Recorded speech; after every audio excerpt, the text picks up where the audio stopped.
আপনাদেরকে রাশিয়ান একটা ফুল গাছ কিছুদিন আগে দেখাইছিলাম, যেটা একদম ঘাসের উপর হলুদ কালারের ফুল ধরে, তারপরে এই সাদা কালারের ফুলগুলো ধরে।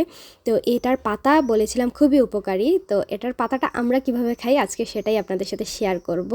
চারিপাশে দেখেন অলরেডি কিন্তু হলুদ ফুলগুলো ঝরে সাদা ফুলগুলো ফুটে গিয়েছে। তো যে জায়গাটাতে আমরা সবজি বাগান করি তার আশেপাশে অনেকগুলোই গাছে ভরা। তো জায়গাটা যেহেতু ফ্রেশ, সেখান থেকেই পাতাগুলো নিয়ে নিচ্ছে। দেখেন আরুষের বাবা কতগুলা নিছে। তো ঘরের সবাই মিলে অনেকগুলো পাতা অলরেডি কালেক্ট করে নিছে। এই পাতাগুলোকে ভালোভাবে ধুয়ে মা কিন্তু অলরেডি একদম সুন্দর করে কুচি কুচি করে কেটে নিচ্ছে।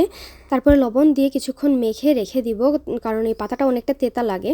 তো এই তেতো ভাবটা যাওয়ার জন্য একটু মেখে রাখলে জলটা বের হলে সেই জলটা ফেলে দিলে তেতো ভাবটা অনেকটাই কমে যায়।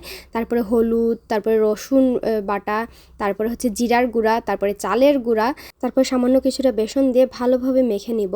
তারপরে অল্প তেলে এপিট ওপিট সুন্দরভাবে মুচমুচা করে ভেজে নিলেই কিন্তু এই সুস্বাদু বড়াটা রেডি হয়ে যাবে।